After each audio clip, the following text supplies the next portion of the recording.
નમસ્કાર, આપ જોઈ રહ્યા છો સ્પાર્ક ટુડે ન્યૂઝ। દાહોદમાં પહોંચેલા બાઇક રાઇડરોનું સ્વાગત કરાયું। વડોદરાથી ઉજ્જૈન જવા માટે આ બાઇક રાઇડર્સ નીકળ્યા છે અને તેઓ દાહોદ પહોંચ્યા હોય ત્યારે દાહોદ પટેલિયા સમાજ દ્વારા આ બાઇક રાઇડર્સનું ભવ્ય સ્વાગત કરવામાં આવ્યું। આ તમામ જે બાઇક રાઇડર્સ છે તે ઉજ્જૈન ખાતે મહાકાલના મંદિરને શણગારવા માટે જઈ રહ્યા છે અને ત્યારે દાહોદમાં તેમનું સ્વાગત કરાયું। જે છે ને આનો એકમાત્ર સંદેશ જાય ને એનું એક કારણ કહી દઉં।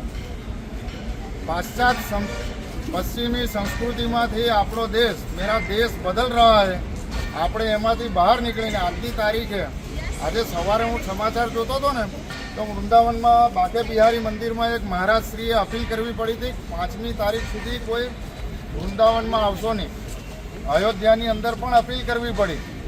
31મી ડિસેમ્બરને જે રીતે આપણે પશ્ચિમી સંસ્કૃતિ જોડે જોડાયા હતા એ બધું પૂરું થઈ અને આજે આ વડોદરાની ટીમ પર ભગવાન મહાકાલના દર્શને જઈ રહી છે। ત્યાં મંદિરનો શણગાર કરશે। 5100 ડમરૂ છે, 5 લાખ રુદ્રાક્ષથી મંદિરને શણગારવાના છે।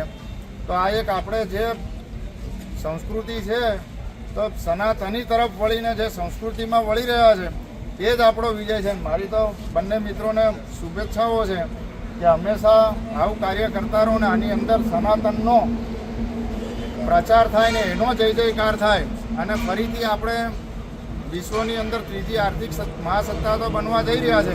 એટલે આપણો દેશ જે હતો એ સોનેથી ચીડિયા તો હતી જ પણ પાછો સનાતન સંસ્કૃતિ તરફ આપણે પરત વળીએ એ જ અભ્યર્થના ને એ જ શુભેચ્છા અસ્તુ। હર હર। આજરોજ દાહોદ ખાતે ડમરૂ ફાઉન્ડેશન દ્વારા જે બાઇક રાઇડર થકી જે પણ પશ્ચિમી ઢબીને આજે સંસ્કૃતિ આપણે સનાતન ધર્મ તરફ વાળી રહ્યા છે એ જે આવી એ બદલ એમનું સ્વાગત કરવા માટે પટલિયા સમાજ દ્વારા અમને જે મોકો મળ્યો એ બદલ સૌનો ખૂબ ખૂબ આભાર માનીએ છીએ। આ પ્રસંગે દાહોદ જિલ્લા પ્રમુખ શ્રી સ્નેહલભાઈ દરિયા સાહેબ, દાહોદ શહેર મહામંત્રી શ્રી સત્યેન્દ્રભાઈ સોલંકી ઉપસ્થિત રહ્યા।